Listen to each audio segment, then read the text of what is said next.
In Victorian England, appearances were not a mere matter of vanity, they were a matter of survival. A family's standing in society could rise or fall not only on wealth, but on how carefully they presented themselves. To be seen as respectable was far more valuable than being rich. Money could be inherited, won, or lost overnight, but respectability had to be earned, and then protected every hour of the day. A prosperous merchant who dressed carelessly, spoke too loudly, or displayed his money too boldly might be dismissed as vulgar.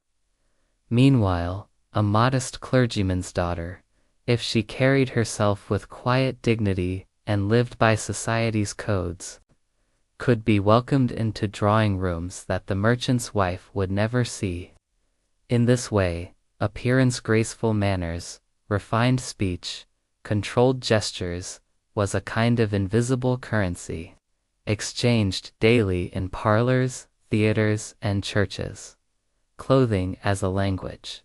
Clothing in the Victorian world was not simply fabricate, was a language everyone was expected to read and understand. Every color, every texture, every accessory spoke volumes before a single word was exchanged. Black meant mourning, and to wear it outside the proper period of grief was unthinkable. White suggested innocence and purity, making it the favored choice for young women at balls and, of course, for brides. Jewel tones, deep emeralds, sapphires, or crimsons belonged to the evening hours, when gaslight caught their shimmer. During the day, modest hues of brown, gray, or navy were the safer path, guarding one against accusations of vanity. Fabrics, too, spoke of place and class. Silk whispered of wealth and refinement, while coarser wools marked modest means. A glove slightly frayed at the cuff, or a hat out of season, could betray someone who was reaching above their station.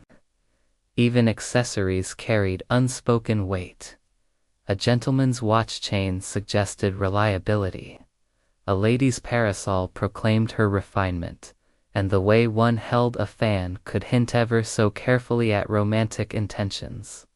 The obsession with modesty, particularly for women, modesty was the highest virtue. Dresses enveloped the body in layer upon layer of fabric.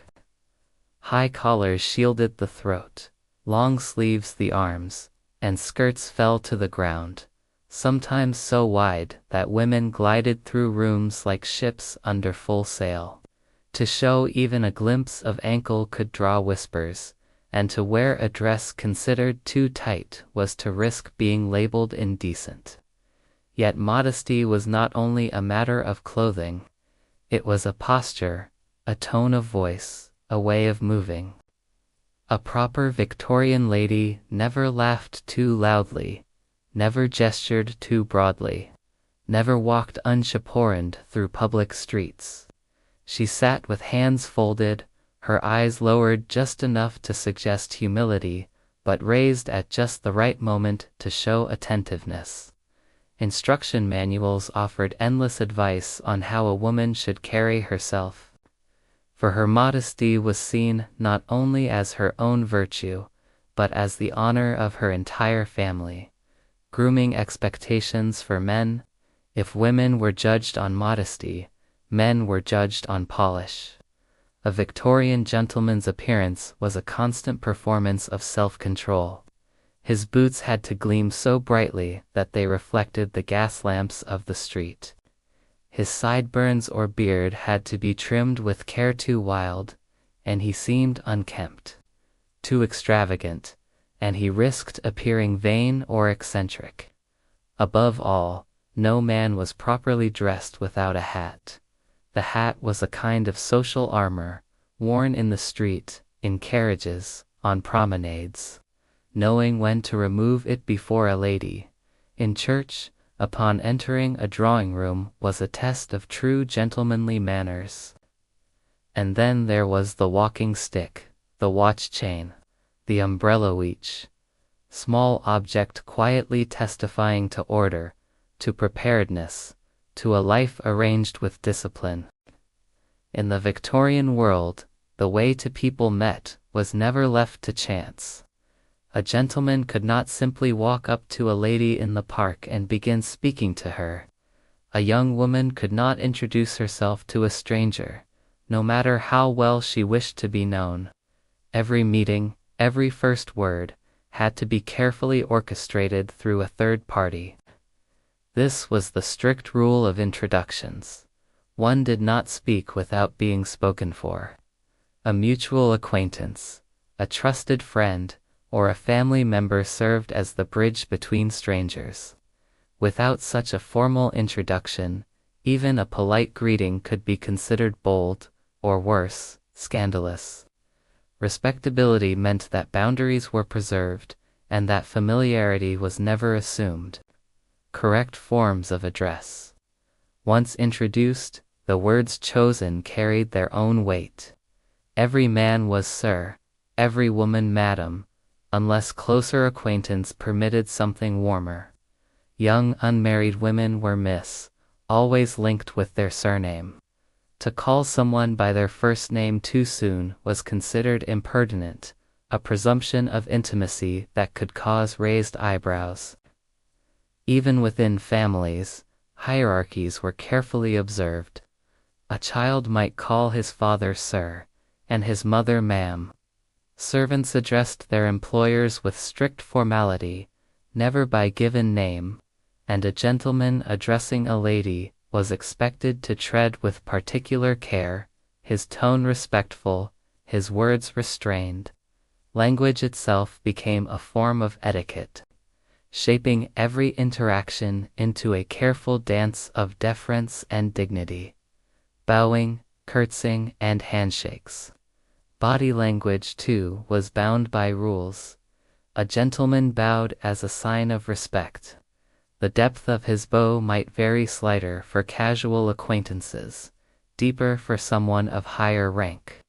A lady, in return, offered a curtsy, a graceful bending of the knees, a lowering of the head.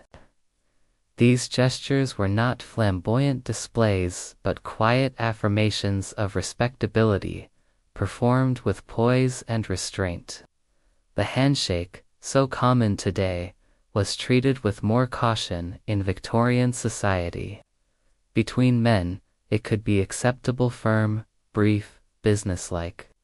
But between a man and a woman, it was far more delicate.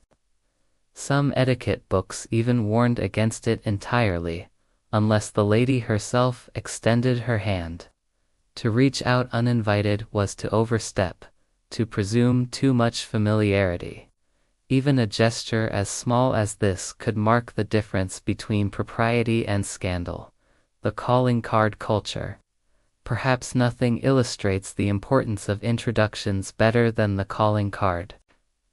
Small, stiff pieces of card, printed with one's name and sometimes an address, were essential tools of polite society.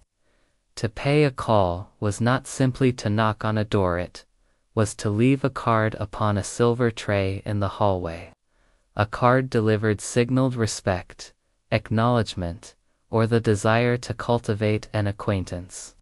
But how that card was handled said everything. If the household returned the call within a few days, the acquaintance was welcomed. If no reply came, the silence itself was a message. The connection was not desired. Sometimes the corner of a card was folded to convey a particular meaning, calling in person, offering congratulations, or expressing sympathy. In this way, calling cards governed the rhythm of social life. They were passports into drawing rooms, silent messengers of approval or dismissal. A misplaced card, or one deliberately left unanswered, could alter the course of friendships, courtships, even fortunes. When a guest crossed the threshold of a Victorian home, they stepped into a world carefully arranged, not just in furniture and decoration, but in ritual, The drawing room was more than a place to sit. It was the stage upon which respectability was displayed, tested, and judged. Every glance, every gesture, every word carried meaning. How guests behaved during visits. A proper visit was brief, 15 minutes, perhaps 20 at most. To stay longer risked appearing presumptuous, as though one had forgotten their place. Guests were expected to arrive punctually, to present their calling card, if it had not already been left, and to greet the hostess with composure. Once inside, every movement was measured. One did not fling oneself into a chair, nor stride across the carpet with heavy steps. Instead, guests moved with deliberate grace, acknowledging the host, and waiting to be directed where to sit. Conversation began only when invited. In this world, restraint was not shyness. It was a mark of good breeding. Correct postures for sitting, speaking, or even sipping tea. Sitting in a Victorian drawing room was itself an art form. Men sat upright, shoulders squared, never sprawling or leaning too comfortably. For such casualness belonged to taverns, not parlors. Women arranged their skirts carefully before lowering themselves into a chair, keeping the spine straight, the hands folded loosely in the lap, and the feet placed neatly together. Even sipping tea had its rules. Cups were held delicately by the handle, without lifting the little finger, a gesture that would have been considered affectation. The saucer was lifted only when absolutely necessary, and one never slurped or allowed the spoon to clink noisily against the china. These small gestures, so easily overlooked, silently revealed one's refinement or one's lack of it. The unwritten etiquette of conversation. Words, too, followed careful boundaries. Certain topics were never permitted in polite company. Politics, for fear of discord. Money, for fear of vulgarity. Illness, for fear of impropriety. Such matters belonged to private whispers, not drawing-room exchanges. Instead, guests turned to safer ground. The weather, ever changeable and ever neutral, was a reliable opening. Literature, particularly the latest novels, offered opportunities for polite admiration without real controversy. And gentle gossip, so long as it was not cruel, was welcome, for it allowed one to share in society's murmurs without breaching respectability.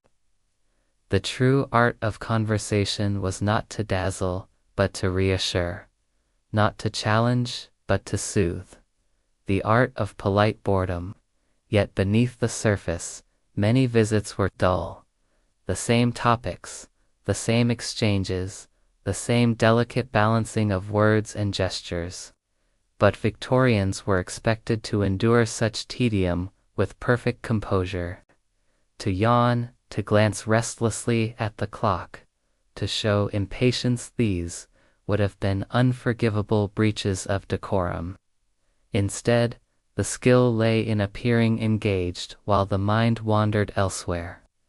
A polite smile, a nod at the right moment, a murmured agreement, these were the tools of what might be called polite boredom. In this way, society was held together, not by passion or brilliance, but by the quiet endurance of ritual, the unspoken agreement to value harmony above all else. To dine in Victorian England was never simply to eat. It was to perform, to participate in a quiet play where every gesture carried meaning, every utensil had its role, and every moment unfolded in a slow, deliberate order. The dining room, with its polished silver and flickering candles, was a theater of manners, and those who entered it were both audience and actor at once. The ceremony of Victorian dining, place settings, courses, and order of service. A Victorian table was a landscape of precision. Knives and forks gleamed in orderly ranks, laid out in the order in which they would be used, from the outside in, course by course. A bewildering array of glasses, sherry, claret, champagne, stood above the plate like a crystal city. Napkins were folded neatly, waiting to be placed on the lap with a practiced, graceful motion. Meals themselves unfolded in a carefully choreographed sequence. The soup, always first, then the fish, served with its own special fork, then roast meats, then vegetables, then puddings, and finally, delicate desserts of fruit or custard. To rush, to skip, or to appear uncertain about which utensil to use was to expose oneself as unpracticed, perhaps even uncultured. Every diner was expected to follow the rhythm, as though the meal itself were a kind of music. The role of servants and the invisible rules between upstairs and downstairs. While the diners performed above, an equally strict world existed below stairs. Servants moved quietly, efficiently, almost invisibly, ensuring that the courses flowed without pause, that the wine was poured before the glass ran dry, that the dishes appeared and disappeared as though by magic. The relationship between master and servant was itself bound by etiquette. A guest was never to address a butler or maid directly, except with the simplest of instructions. A host might give a quiet signal with the eyes, a nod, or the subtlest motion of a hand, and at once the servant understood. Any breach of this invisible choreography, if a servant stumbled, if a dish arrived late, was felt like a discordant note in a symphony, though rarely spoken aloud. Forbidden table behavior. Of course, there were rules, many rules for how one must behave at the table. Elbows on the table were forbidden, for they suggested idleness or disrespect. Speaking with one's mouth full was a mark of vulgar haste. Cutlery had to be handled with care, knives never used to ferry food to the lips, forks never grasped like tools. Even the pace of eating mattered, too quickly, and one seemed greedy, too slowly, and one risked holding up the next course. To break such rules was to risk embarrassment not only for oneself, but for one's entire family, for in the dining room, every action was observed. Guests judged one another not by what they said, but by how they held a spoon, or whether they allowed a crumb to fall unnoticed upon the cloth. The symbolic weight of tea. Yet beyond the grand meals, perhaps nothing carried more symbolic weight than tea. The tea table was not merely a place of refreshment, it was a stage for manners, a place where refinement could be displayed in miniature. The pouring of tea was often the role of the hostess, a performance of grace and poise. The way she lifted the pot, the steadiness of her hand, the neatness with which she avoided spilling a drophole, were observed. Guests received their cups with quiet thanks, stirred gently, and drank with measured care. To oversweeten, to gulp too noisily, or to leave the spoon clattering in the cup would have been unthinkable. Tea was more than a drink. It was a ritual of harmony, a daily ceremony that expressed not hunger or thirst, but civilization itself. Around the tea table, Victorians revealed who they weren't through bold speeches or declarations, but through the quiet language of manners. Victorian society was built not only on class and wealth, but also on a rigid division between the roles of men and women. Every gesture, every word, and every choice was weighed against these invisible codes of conduct. To belong, one had to perform one's role without error, and for most people, those roles were sharply defined by gender. women, modesty, silence, and the duty to elevate society. For women, the ideal was modesty. A proper Victorian lady was to be soft-spoken, delicate, and careful not to draw undue attention. Her voice was to be pleasant, but never loud. Her movements were graceful, but never bold. Her clothing covered her body in layers of fabric, long skirts, high collars, gloves, and bonnets, all meant to cloak her in modest respectability. Silence, too, was considered a virtue. A lady might speak in conversation, but she must never dominate it. Her words were meant to uplift, to soothe, and to encourage harmony. The Victorian woman was seen as a moral guide for the family, tasked with elevating society by her gentleness, her refinement, and her example of virtue. Even within her home, her role was deeply symbolic. The angel in the house, as poets called her, representing purity and moral strength. Yet this ideal left little space for individuality, for wit, or for rebellion. To be modest and silent was not only expected, it was demanded. Men, protectors, decision-makers, and gentlemen. For men, the rules were different but no less strict. A man was to be firm, decisive, and strong, the protector of his family, the provider of income, the one who made important decisions. But alongside this authority, he was expected to display restraint. To be a true gentleman meant to temper power with courtesy. The ideal Victorian man opened doors, offered his arm, and stood when a lady entered the room. He was to be polite, but not weak, confident, but never brash, honorable, but not boastful. His role was both commanding and carefully balanced. He must embody strength, yet always wear the mask of refinement. Thus, just as women were bound to modesty, men were bound to chivalry. Both genders lived within cages of expectation, gilded and polished, but cages nonetheless. The double standard. Yet beneath this symmetry lay a sharp inequality. Men enjoyed freedoms that women were denied. A man might walk alone at night without raising suspicion, might enter public houses and clubs, might inherit property, and might speak more freely in society. Women, by contrast, faced restrictions at every turn. A lady who expressed too much opinion risked being called unfeminine. A woman seen alone in public might be whispered about. A wife's wealth and property, upon marriage, legally became her husband's. Even morality was judged differently. A man's indiscretions were often overlooked as the follies of youth, while a woman's reputation, once tarnished, could rarely be repaired. This double standard was quietly understood by all and rarely questioned aloud.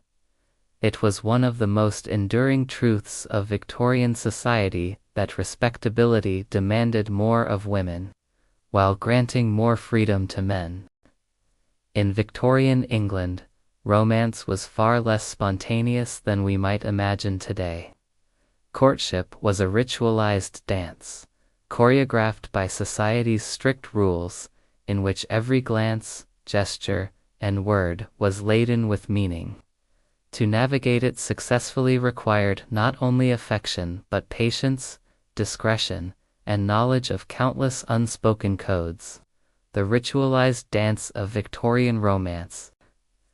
Courtship began not with a bold confession, but with small, deliberate steps. A gentleman might attend the same social events as the lady he admired, standing at a respectful distance, exchanging polite smiles and soft, courteous conversation. Each meeting was carefully timed. Too frequent, and suspicion might arise.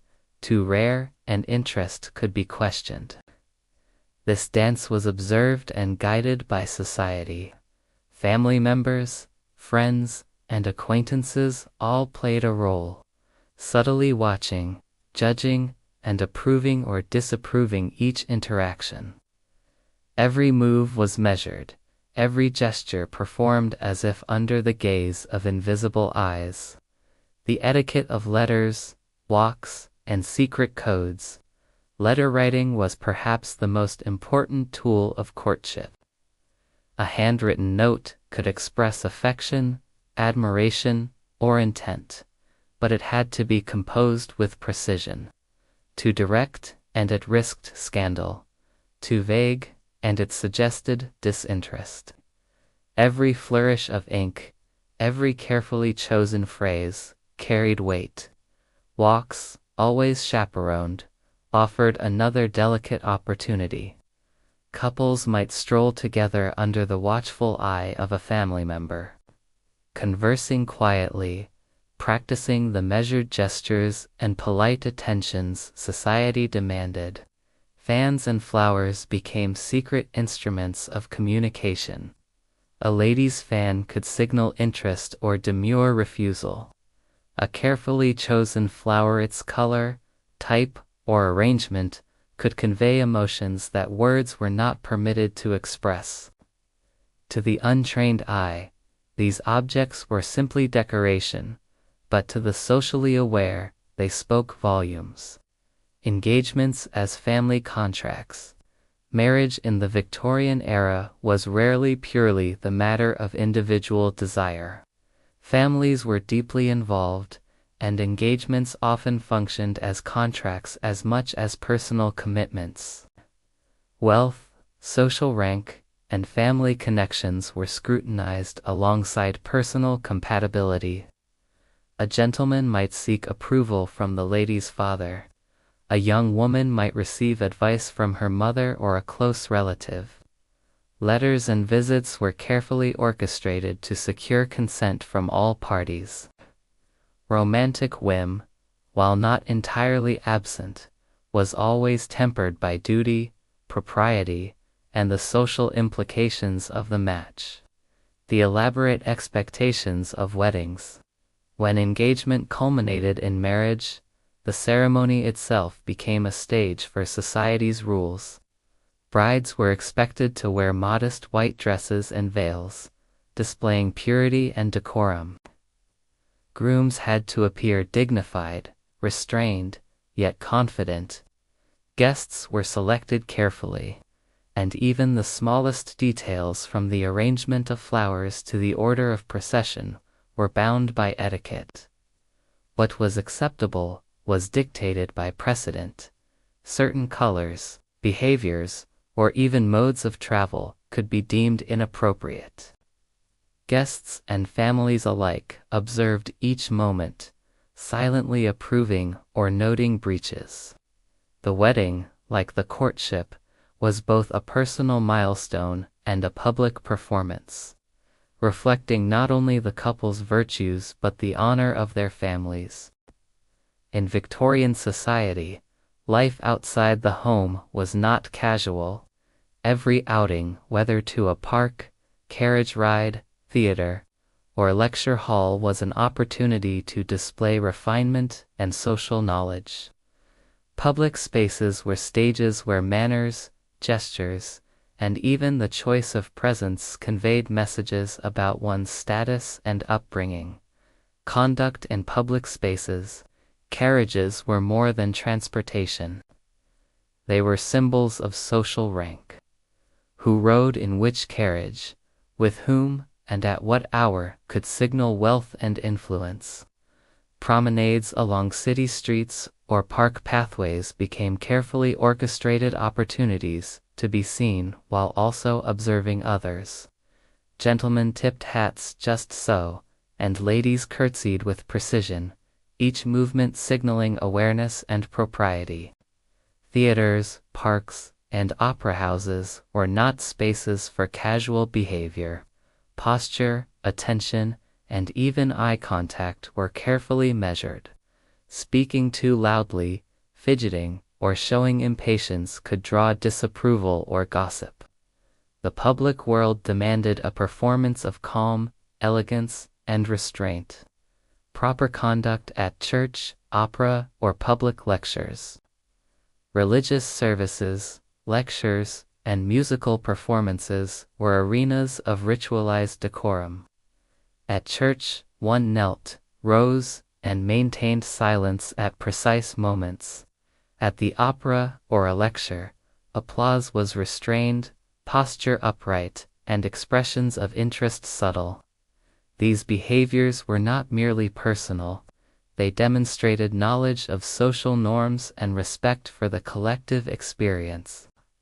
The hierarchy of seating and presence. Even where one sat carried significance. Front rows and prime boxes were reserved for the most esteemed attendees, while peripheral or upper-level seats signaled lesser status. The same was true in parks or promenades. Positioning oneself correctly reflected knowledge of social order, alliances, and propriety. Polite invisibility. Victorians also mastered the art of appearing without attracting undue attention. To walk through a park, attend a lecture, or ride in a carriage was to perform a careful balance. One must be present enough to demonstrate respectability, but never so conspicuous as to invite scrutiny. Polite invisibility required subtle gestures, restrained conversation, an awareness of one's body in relation to others, a quiet performance that was both social survival and demonstration of grace. In Victorian society, etiquette was never one-size-fits-all. Manners, expectations, and permissible behavior were profoundly shaped by class. What was considered proper for a gentleman in an aristocratic drawing room might seem excessive or laughable to a working-class family. Understanding these distinctions was essential for navigating the tightly woven fabric of society. Middle-class aspirations and imitation. The burgeoning middle class was obsessed with emulating the aristocracy, from carefully measured bows to the selection of fabrics and colors. Middle-class men and women studied upper-class behavior closely. Even small gestures, how one poured tea, arranged furniture, or addressed a visitor, were imitated with meticulous attention. This copying was not merely social mimicry, it was an aspirational practice. Success in business, marriage prospects, and social acceptance often depended on appearing refined. Every glance, every posture, and every word was a statement of one's ambition and respectability. Working-class codes of conduct. Etiquette among the working class followed its own rules, often shaped by practical needs and close-knit communities. While grand gestures and elaborate rituals were rare, respectability still mattered. Politeness, honesty, and loyalty within local neighborhoods were highly valued. Behavior was regulated less by formal instruction and more by the watchful eyes of family, neighbors, and colleagues. Here, breaking social norms might not attract gossip in a distant city salon, but it could have real consequences: loss of trust, damaged reputation, or difficulty securing employment. Every community had its own codes, learned from experience, observation, and oral guidance. The social dangers of breaking rules. Across all classes, violating etiquette carried risks. A misstep could spark scandal, ignite gossip, or even lead to social ostracism. For women, breaches of modesty or decorum could tarnish marriage prospects permanently. For men, disrespect or poor conduct could jeopardize business or familial honor. Even small infractions, sitting incorrectly at a dinner, misplacing a hat, or failing to respond to a greeting, could ripple through one's social network. Victorian society, though rigid, thrived on these subtle yet powerful social pressures: politeness, restraint, and awareness were not merely desirable traits, they were essential tools for survival within a complex social hierarchy. In Victorian society, grief was never entirely private. Mourning was as much a social performance as a personal experience. From the moment a loved one passed, the rules of etiquette dictated behavior, dress, and the passage of time, ensuring that sorrow was expressed in a way that preserved dignity and respectability. Strict mourning attire, clothing signaled the depth of loss.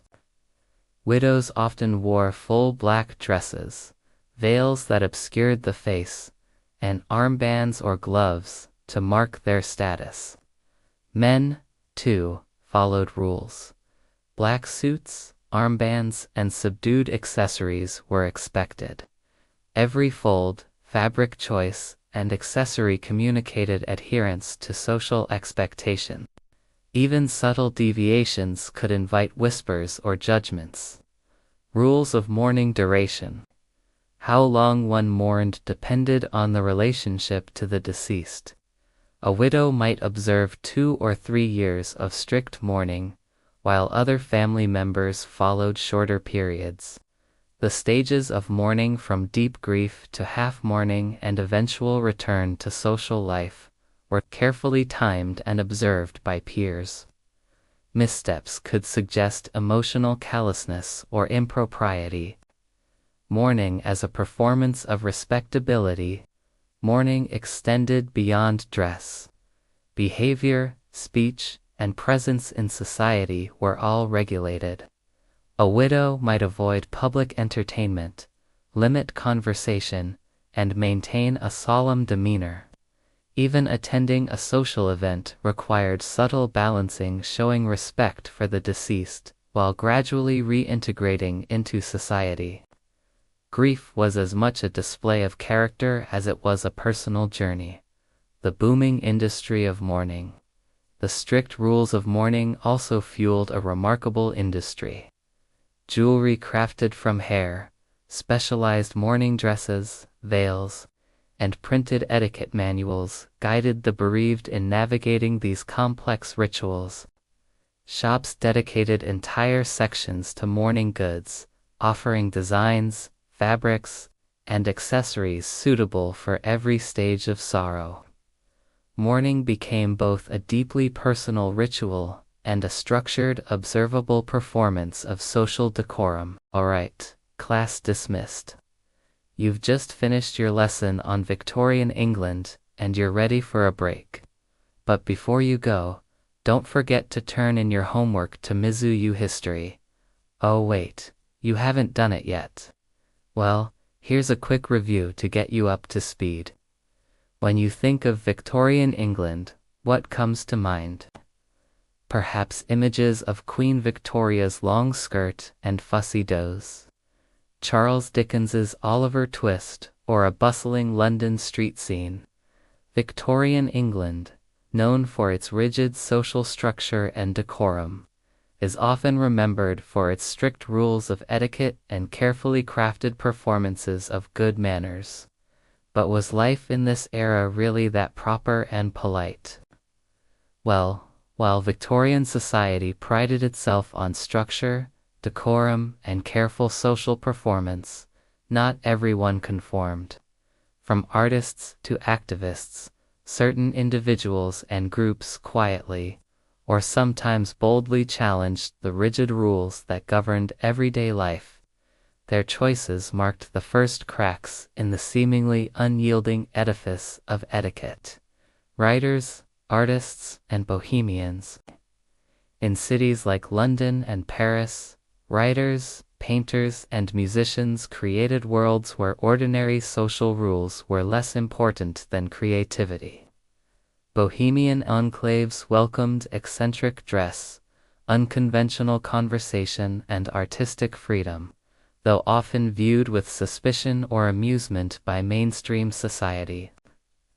These communities offered alternative ways of living and expressing oneself, planting seeds of change in the cultural imagination. women who challenged constraints.